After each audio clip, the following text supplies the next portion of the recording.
You are listening to an entertainment program put together by a company called Financial Ineptitude. Anything said on this show is not an endorsement or professional advice. Would you really want to tell a court of law you were suing us because you thought taking financial advice from two idiots on a podcast put out by Financial Ineptitude was a good idea? Really? Clown hat, smiley face. God, jeez. All right, hello everybody, and welcome back to the China Shop. We are kicking off the next installment of the optional experience. Penny Lane, Blayne, Macaulay, and I seek to learn from one of the best teachers in Erik Smolinski of ES Invests. Last time we met, it was for Erik to give me some extra one-on-one tutoring, building a portfolio. Those previous episodes will be linked in the episode description. And as a reminder, there will be a minimally edited version of tonight's conversation posted to YouTube so that everyone can follow along with Erik's screen. You'll know how minimally edited when that flub is still in there. Erik, what do we got planned for today? What's on the docket? Oh, yeah. So I want to recap a little bit about what you and I were talking about, and then the last time the three of us were together. So I want to start with working through some portfolio deployment concepts, as well as talking a little bit about the strategies that you guys are looking at. And then after that, I want to pivot us over to talking about trading earnings with options, because in my opinion, that's probably one of the hands down best applications of options. So I'm actually really enjoying, there we go. So Blayne was just trying to get her camera back in focus, which was kind of hilarious to watch for anybody that didn't get a chance to see it. It was really good. But yeah, that's pretty much it. Talk about how we can use our portfolios. And then I think we're at a really good period in time to take a look at earnings plays, since we are like second pretty big weekend. I love it. It actually ties in with something that I brought for today's discussion too. So that's excellent. Before we dive into that though, do you guys have anything that you'd like to report on news-wise for your guys' channels and stuff that you got going on? Blayne, you want to go first? So I have a Substack that I write 3 times a week, and starting next week, I'm launching a paid portion of the Substack, which is like 99 cents a day. It's a accountability group. So like I just ask for sort of what your goals are before the trading day. And then after the trading day, if you followed them, what you did well, what you wish you would do better, goals for tomorrow. It's something I've been doing on Twitter for a long time. People seem to like it and kind of get in the groove with it. So I'm just making it more of a private thing. And for your money, I will personally respond to any email or comment that you leave. So it really is kind of like just like an accountability buddy. I love accountability buddies. Accountability buddies. Yeah. Erik, what do you got going on? Not shit. All right, let's talk about today then. Love it. So last time we were talking about kind of how options can fit into our portfolio. There's a handful of ways that I think that they can make a lot of sense. So a quick recap on those. They can give us different directional dispositions. They can apply leverage. You can trade volatility outright, stuff like that. So I want to kind of touch base with you guys and to get the latest from you all on how you are integrating options into your trading. You both kind of shared, well, I know Blayne, you did specifically sent in some of your recent trades.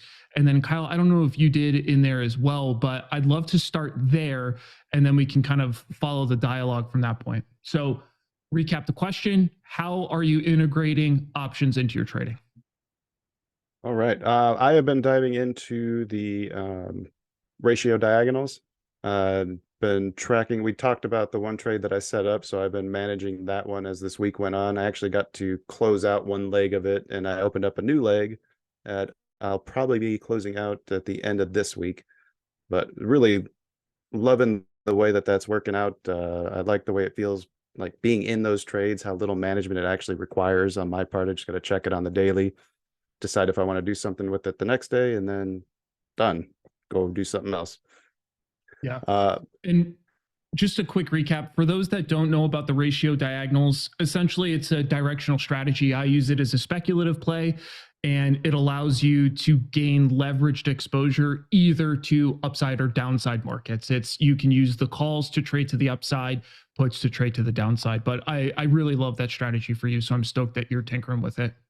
Yeah, if I was to actually have closed it out at the end of the day, today, I think I would have made a 30% return on that investment. So because of the unknowns, like when I was like thinking about how I wanted to deploy capital in the theoretical 100K portfolio, I think I defaulted on way too low of risk.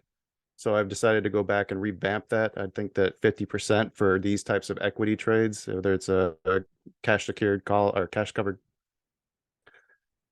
call or cash secured put type strategy or one of these ratios, then I think that a 50%, as long as it's on an equity index, that's the type of plays that I would feel more comfortable having more exposure going forward.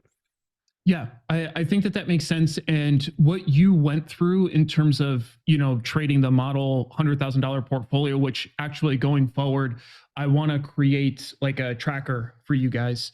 Yeah. That's actually what I do within my community. We have essentially a continual paper trading challenge that's just ongoing. And Oh, okay. one of the very first things that happens to everybody that first starts in the challenge, it essentially opens up periodically for people to join in, because it is a competition for them, is almost everybody that is not used to trading a $100,000 account starts off too small. And it highlights a really important aspect of trading, in my opinion, which is getting used to sizing things as a percentage of your account, not as a dollar amount. And I think that is foreign to people at the beginning, but then they get used to it. So what you were going through there makes a lot of sense. I think a lot of it was actually confusing allocation versus risk. Where in my mind, if 50% of the portfolio was allocated to a trade, that meant that 50% of it was at risk. But really, I think we're learning as we go through and paper trade these things that that's not really the case. Because of the way we're structuring it, they hold a lot more of their value. Yeah. And there's different ways to think about that as well. You and I kind of talked a little bit about that because, there is the non-negotiable element of value at risk being whatever capital is out, technically speaking, is indeed at risk. And if the market somehow collapsed, that risk could be realized.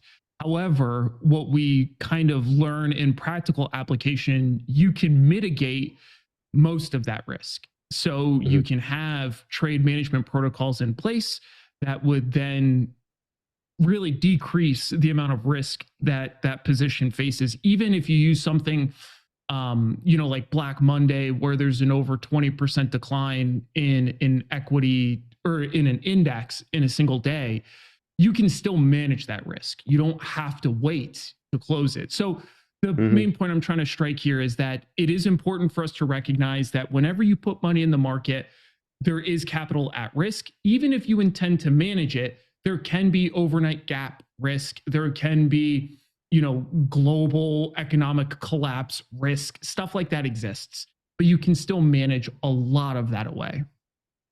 Yeah. How about you, Blayne? Dig it. So I started a month ago. I think it was about a month ago, with a $5,000 account. And if you followed me on Twitter, I have just been having daily goals of like $150 a day, $200 a day, $300 a day. And today, the account is worth like $7,100, which is a pretty nice like increase on my initial account size. So I'm feeling pretty good about that. And, that's sort of how I came in here really liking to trade, was just taking little pieces out and not staying in very long. I'm still trading the opening range.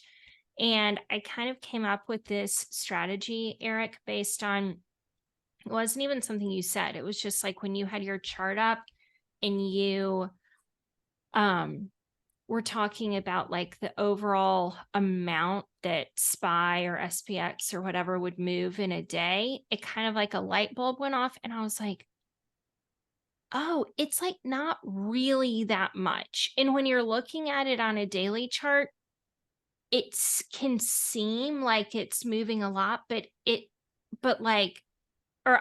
on like a 15-minute chart, it can look like pretty volatile. But when I was looking at it on your chart, I was like, it's actually like such a tiny percentage that it really moves in a day. So my hypothesis that I came up with was, regardless of direction, regardless of anything else, it is more likely that that option will move 30 cents higher than where I bought it before it will go to zero. And I'm like bought time on the option. So I'm trying to buy like a week or more out. And so it's almost like a game of chicken, kind of like this will hit this exact area again, plus or minus 30 cents in the next week or in the next 2 weeks. And so there is some risk. I mean, so I'm spending about $2,000 per play. So that's like half the account, which is like a lot. So eventually, like something will happen probably, and I will lose that $2,000. But my bet is that I will win more often than I will lose on this. So I've had 3 red days and I've never let it go to zero. I've always been able to kind of tell, like, this isn't really a trade that I want to be in. So I'll scale out or move the stop up or whatever. And so I've lost like $300 a day, or I think maybe I lost more than that, a little bit more than that one day, but still like the trajectory of the entire account is going up in such a nice, like seemingly consistent way, in a way that I've not had consistency like this in my trading in a really long time. So that's where I am with the trading. It's interesting. Yeah, I appreciate the information, and there's a lot of interesting things in there. The first thing that comes to mind is just making sure that we're kind of tracking effectively, because like you're saying, consistency over the course of a month, to me, that's still like a very small sample size. So you're doing great, right? But it's very early. Because the other thing that I definitely want to hit on in general is that people mistakenly, I think, pretty frequently come up with what they consider to be like small dollar amounts, but it's actually kind of misleading, right? So even on a $5,000 account, if you want to get a $100 return, that's 2%. So if you're looking to tag 2% daily on an annual basis, it's like 137,000% return.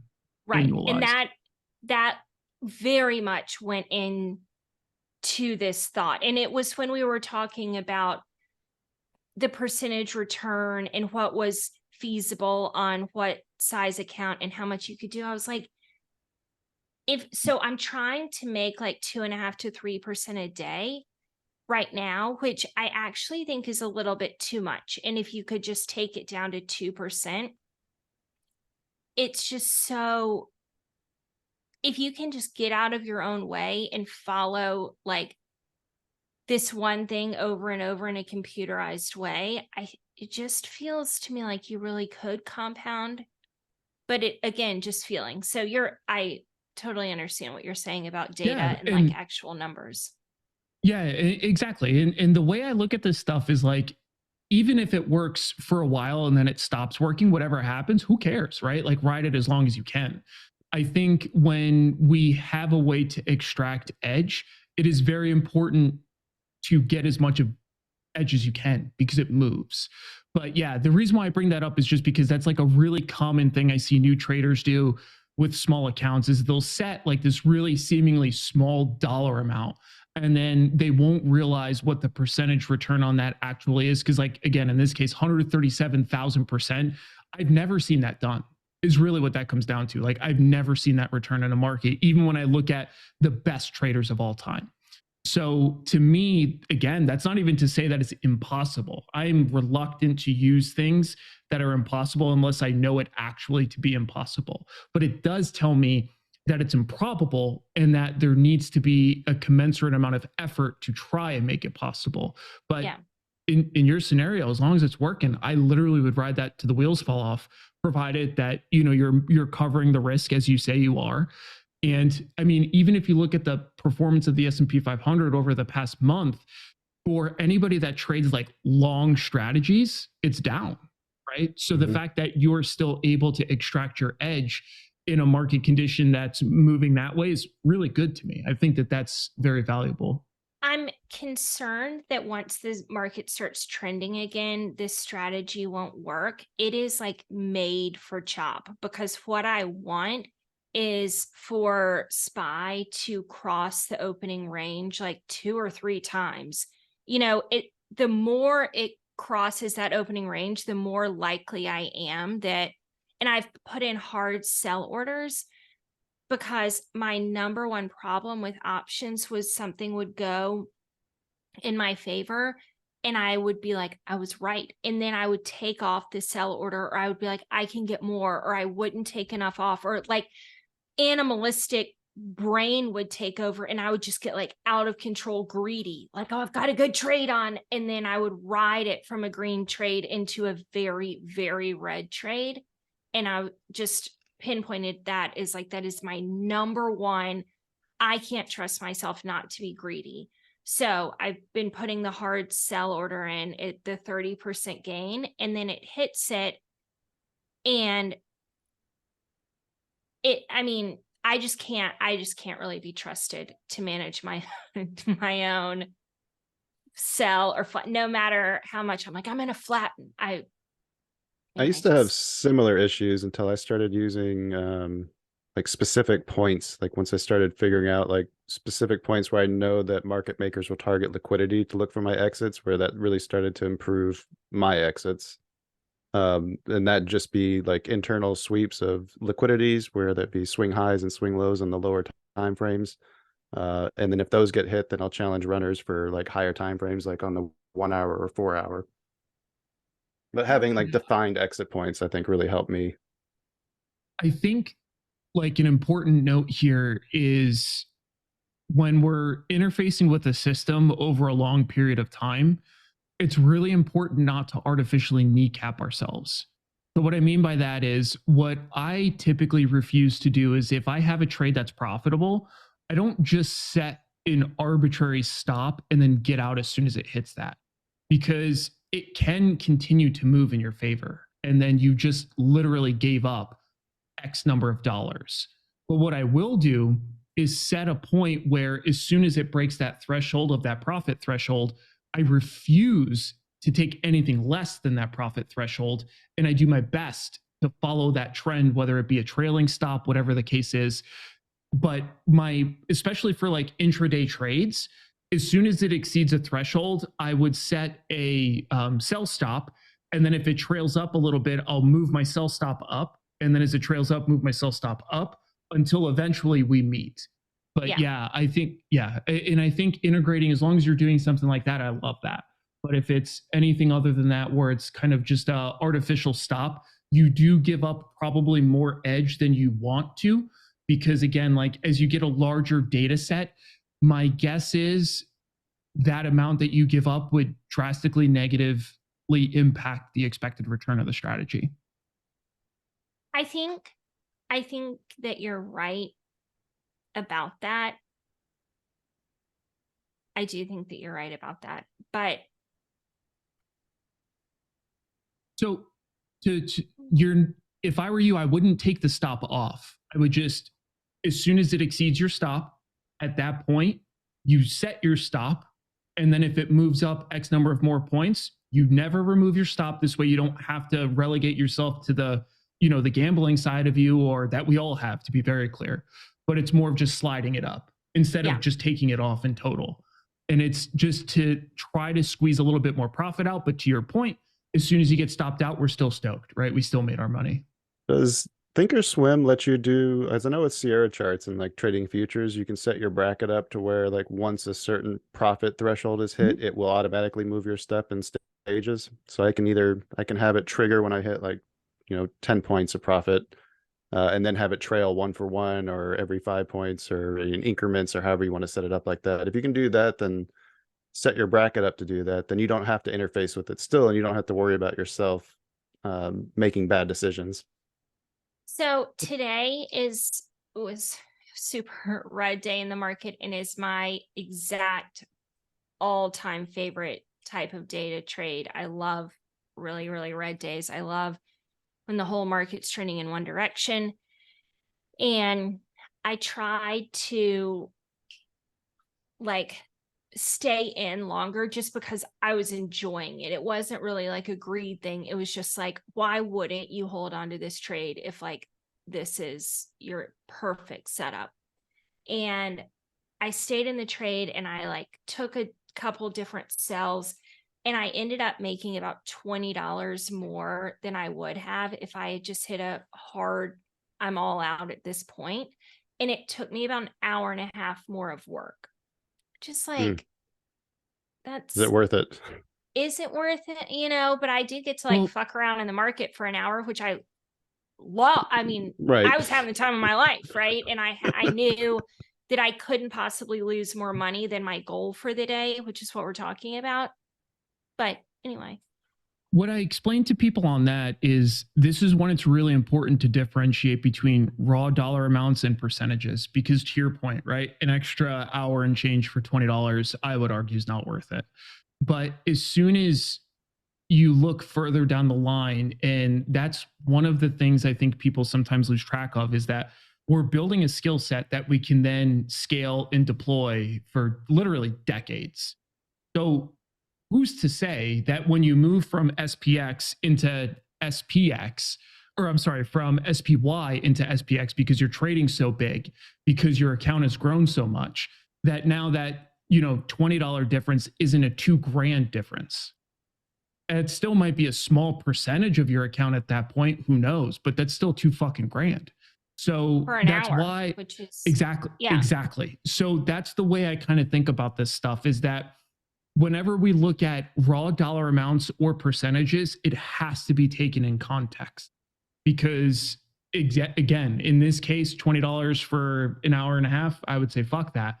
But if it's a skill set that's then replicable as the account size grows, and then instead it's now $2,000, I care about that. That's like usable money still. So I would just keep that context.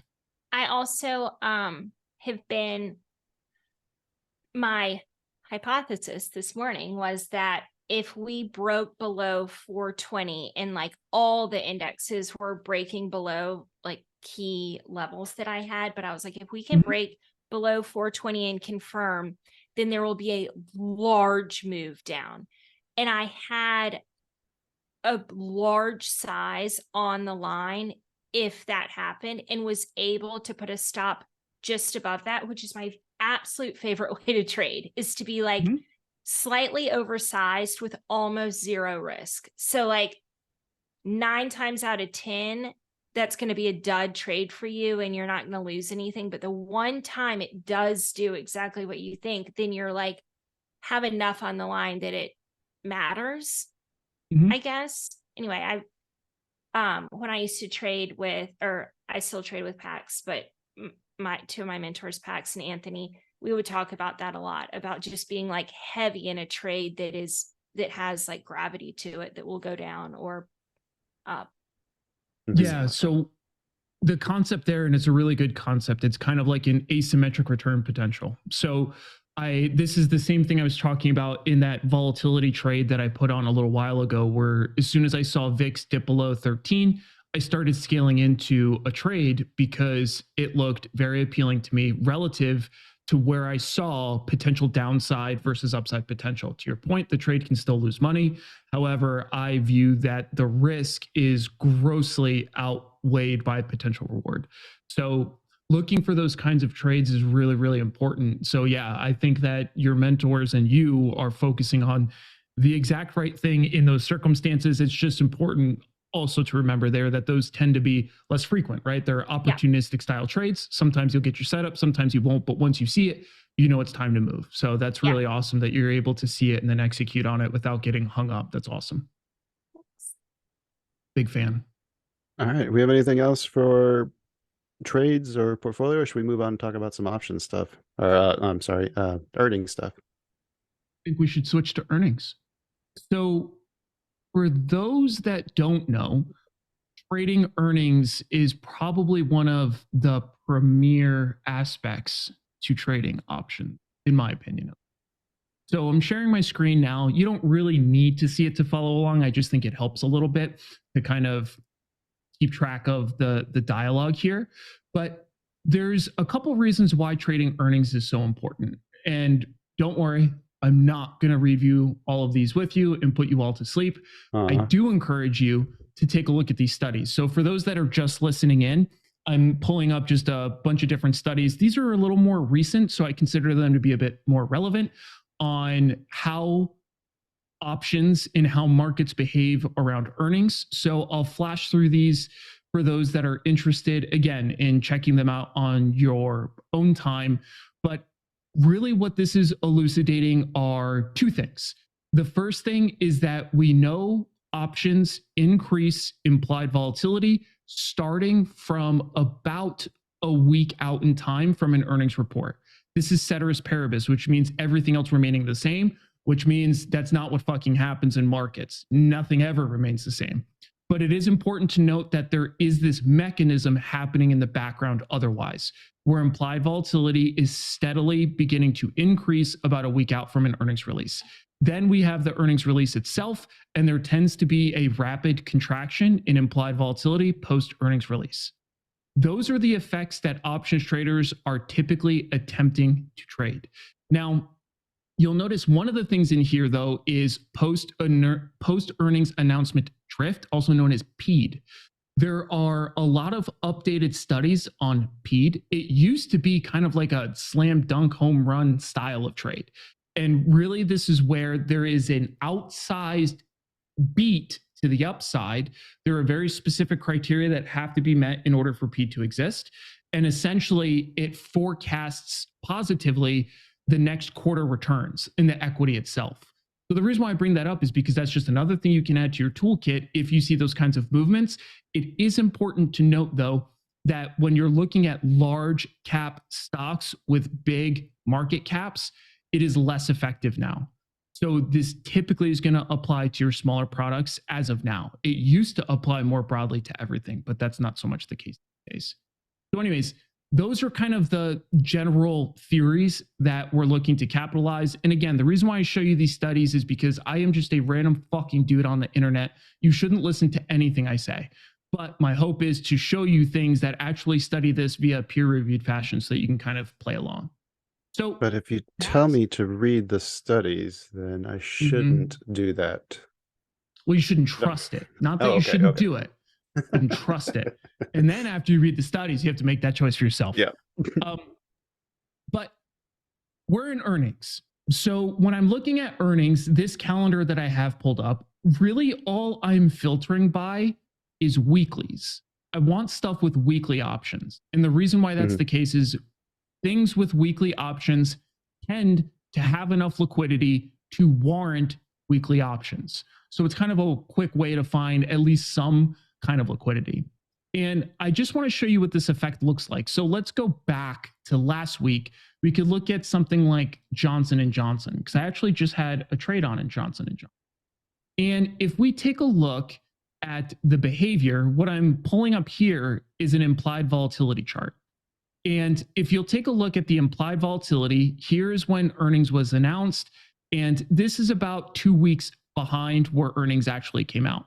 Notice the general drift of implied volatility, slightly positive sloping. That's a tradable event. And then notice what happens after the release, whenever it's announced, that there is a pretty steep contraction in implied volatility. That's the exact phenomenon that we're looking to trade. Really, as an options trader, our goal is, if you want to capture the whole cycle, you want to capture the expansion of implied volatility leading into the release and then the contraction of volatility post-release. That's the idea. I tend to focus on the release itself. Sometimes I will trade pre-release positive drift, not always. So I'll take a pause there to see if that makes sense, if there's any questions on kind of this concept writ large, and then we can go from there. Since you're kind of already talking about it with the lead up to earnings, one of the things that really stood out to me when I was watching Microsoft, because I was pricing them out and looking at them, I was thinking about putting a paper trade on them for their earnings release to sell an at the money straddle. and then to close it out basically today. I think this is the 25th we're recording this, which is the day after. One of the things that I noticed, though, I wrote down the price for my paper entry at 2:30, so a half hour before market close, and then 30 minutes later, I saw the price had gone up by almost $1. Is that something that typically happens? Does that expansion start to accelerate going into the close like that? Is that a repeatable thing? Sometimes I wouldn't say it's repeatable in some sort of like giant capacity to be able to forecast it, because sometimes you'll see the inverse. Sometimes if you're entering that far out, volatility is still rapidly adjusting. So it could have easily gone the other way is really the summation of it. Okay. So even when you're putting these on, your 30 minutes out is still too far away. So that's a long time. Yeah. Okay. If you're putting them on that late, you're just, not that you can't do it then, but you're just inducing a lot of other risk, because think of it this way, it's still 30 minutes of open market time. Price moves in that time frame. So my goal, I'll typically start putting earnings trades on 10 minutes before the close. And I start with the harder things. There are things that have slightly wider markets that I know I'm going to have to fight to get a fill on. And then I work through my list. But this is under the assumption that I'm probably going to have 15 to 20 names that I'm putting on. So it gives me enough time to run through all of them. It's important to note that all of the trades are defined before I go into that 10-minute period. I'm not like researching all of them at that period of time, because there's a handful of things that I want to make sure I take a look at before going into the release. I want to see how it behaved during prior releases. I want to see what the implied move on average was compared to the realized move. This gives me an idea on how effective we've priced volatility previously, because you don't know for this one. This one may or may not work, but I'm doing everything I can to at least gain a contextual understanding about movements. Well, I'd actually love to walk through what that analysis looked like on Microsoft, because I think I had actually ended up passing on that one after looking at some of the previous moves that had already happened and judging that versus the premium that I could have received for making that trade. And I judged that the risk to reward I didn't think was there. Curious if you see the same thing. Yeah, I would love to hear the way you did it, because to be honest, I don't have a Microsoft trade on right now because I didn't like it. Yeah. The main thing was just looking at, like, you can see the different the stock price. I think it's like the week before, week after, you got there in the top row. Just looking at like the day before to the day after and looking at the price jumps between those, and I noticed that there was a high number of those in the past that, and especially in the recent past, that were exceeding the premium that I was receiving. The next thing I was looking at was how the historical was actually tending to track up after the earnings release, and I think that's the opposite of what we want to see. So that was another thing that I think scared me out of that trade. Now, since I'd already done the work, I figured I might as well track it, and I was actually surprised to see that I still could have worked it profitably, but the risk to reward did not look like it was there to me. That highlights a few things. So the first thing that you've just highlighted there is actually a very cool thing, in my opinion, is that even so, for example, I had a trade on today in what was it? Texaco, TXN, or Texas Instruments. TI. Yeah. No, Texas. Yeah. Okay. Is Texas Instruments. So the position I had on in here was it was a strangle that I entered the day before the release yesterday, but I had 140 short puts as part of this trade. The trade still came down at a profit. So even though this thing gapped down, went essentially straight to my short put strike from where I entered, it still was profitable. And that's because of the overall movement in implied volatility. And it's also because I had enough premium from the call side to help me out. But it highlights what you're talking about, where we can have periods where even though the move can be big, too big for what we want to see, it can still eke out a profit. That's why it's really important when we're looking at these, even if you see a lot of gaps, to your point, it's a red flag. If I see gaps, it tells me I need to collect enough money for the exposure to this gap to make sense. And if you don't collect enough money, then it doesn't make sense. So really, when we're looking at the implied versus realized / in this case, historical volatility metric, is we want to see the implied volatility contraction to be bigger than the historic volatility expansion. That's what makes this trade money. So when we look at this, the day before leading into the day after, we can look at this one. If we look at implied volatility before the release, it was 26.2%. After the release, it dropped to 23%, call it. So there was a very clear 3-point drop in implied volatility. Then if we look at the expansion, it went from 26.73 up to 30. So there's about a 4-point gain. This is using typically at the money options.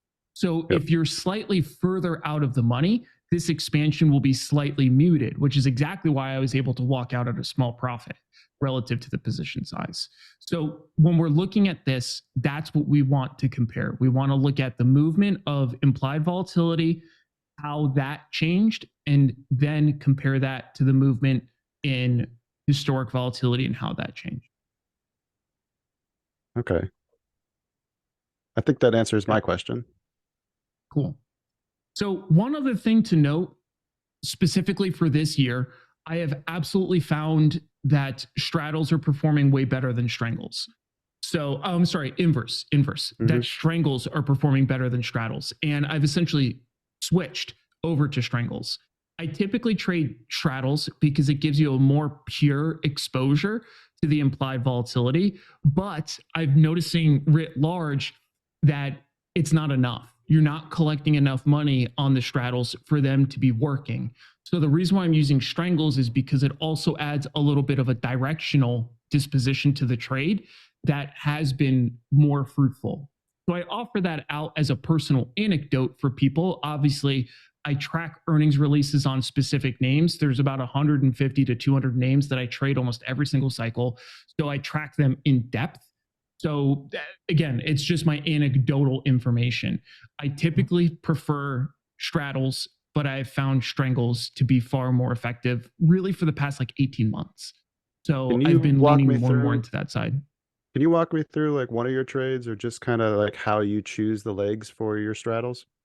Yeah, for sure. Or strangles? So, and I actually just talked about a block of trades in the last newsletter. So my newsletter goes out every week, but it comes out on Sundays. And I recapped a bunch of trades that I had on. So I'll actually grab that because it walks through a handful of examples kind of real time. So here is the post. And we can take a look at some individual trades. So let's take a look at this Lockheed Martin trade and then this USB trade. So in the Lockheed Martin trade, I entered right before the close. I did the 425, 455 calls. The way that I get to this pricing is twofold. First, I look at my historical data. And in this case, I'm looking to see if I can find strikes that still pay enough to get far enough out, right? So that's a super important part of aligning on one of these trades is to get my strikes far enough away from the money. That is kind of, sorry, go ahead. I just noticed your giggity hidden in there. Oh, that's right. So, love your newsletters. Yeah. So on USB, I did get in at 69 cents and I was very pleased about that. And there's actually a recent trade in IWM that I'm even more pleased about because the IWM trade, I feel like it was probably like the pinnacle of what I could get in at. It was 166, 69, 69. So 4 decimals, 69, 69. And I thought that was also pretty well done. I do double the pat fun. myself. Yeah, I do pat myself. Thank you. I do pat myself on the back for those. I'm pretty proud of that. But when this is kind of the directional side to it, is where I'm looking for strikes that are far enough away. Whereas typically I wouldn't do that. Typically I'm just concerned if I can get enough implied volatility that I think it will overwhelm historic volatility. But this is why I've moved to strangles, because I have found these to work far more effectively, unfortunately, because I'm not able to play pure volatility in these cases, which is generally my preference. So in this case, that's literally how I picked these strikes. I looked at the previous implied versus historic volatility for the movements. I looked at the current implied move. Then I looked at where I could collect enough money while still being outside of that implied move. And then that's where I looked to enter. So in this case, Awesome. I'm pretty sure it was like a 20 delta, something like that. The way that I think about it is anything from like a 10 delta to a 35 delta is on the table. I do everything I can to avoid dropping below a 15 delta because it comes to a point where you're just not collecting enough money for it to be worth the risk. And you can look at a payoff diagram to see if this makes sense, right? So like if Lockheed Martin was going to move, let's just call it 10 points, you can model this trade, see what it does at a 10 plus or minus 10 point move and look at your P&L at those points. And you could say, okay, in this case, I'm collecting $4.59, but if it moves 10 points, I'm going to lose $4,000. Does that make sense? No, it doesn't make sense. So you have to compare that to make sure, that the P&L actually. So really, that's what's going on with earnings plays right now. I think that this is a really great time for traders. Even if you don't trade earnings, I think this is probably one of the premier features that you should at the very least track. Because understanding how options move around earnings is one of the greatest ways to reduce idiosyncratic risk, because you can put on a bunch of these positions and they don't really care how the market is moving because it's a binary event. So yeah, that's kind of the idea behind the earnings plays. I think I have an idea what homework might be this week. I think you're probably onto it. So what I would like you guys to do is to track at least one earnings play per week.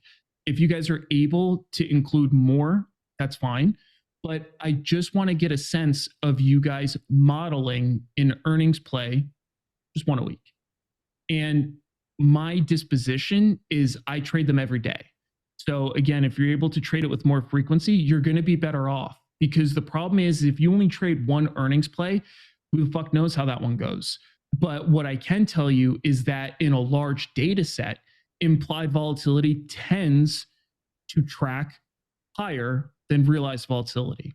That's in a large data set. So that's why I try to put on as many as I can. But I still think being able to at least track one would be good. No, I love that. I'll try to do a few of them. I know I was stocking a few for next week, getting prepared. I had a feeling that would come in handy, especially with earnings coming up. Exactly. Because this is a really great time of year because you can still trade your normal stuff in the market writ large, but then whenever an earnings cycle comes up, it's an entire new profit mechanism that's introduced that's, temporary in nature. So you kind of have to take advantage of it while it's there. Speaking of a large data set, have you guys seen the movie Jerry and Marge Go Large? No. I really would recommend it. It's a very cute movie about a guy that, after looking at a large data set, figures out an edge playing the lottery, and it's a true story. I love that. Yeah. It makes a ton of sense. And then what was it called again? That they probably just bought a shit ton of tickets and then it had positive expected value. Yeah, absolutely. Yeah. Jerry and Marge Go Large. So they ended up making like $12 million off this like one little thing that he noticed. He was like a mathematician. He just bought a shit ton of tickets and was able to like win just by volume. I imagine they probably fixed that loophole by now. Yeah.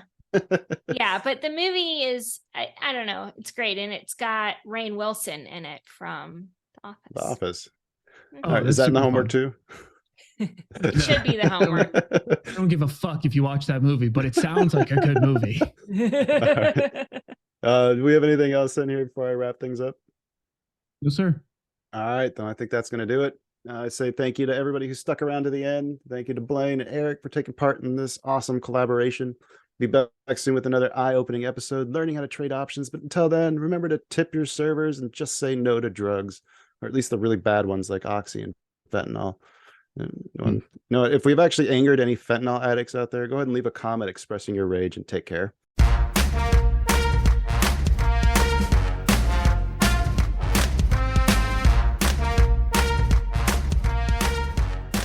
This podcast is intended for informational and educational purposes only. It does not constitute financial or investment advice and should not be construed as such. The hosts, guests, and contributors of this podcast are not licensed financial advisors, brokers, or professionals. Any trading or investment decisions made based on the content of this podcast are solely at the listener's discretion and risk. Trading and investing in financial markets carry inherent risks, and past performance is not indicative of future results. Listeners should conduct their own research and seek advice from qualified financial professionals before making any financial decisions. The views, opinions, and information shared in this podcast are those of the individual contributors and do not necessarily reflect the views or policies of the podcast creators or associated organizations.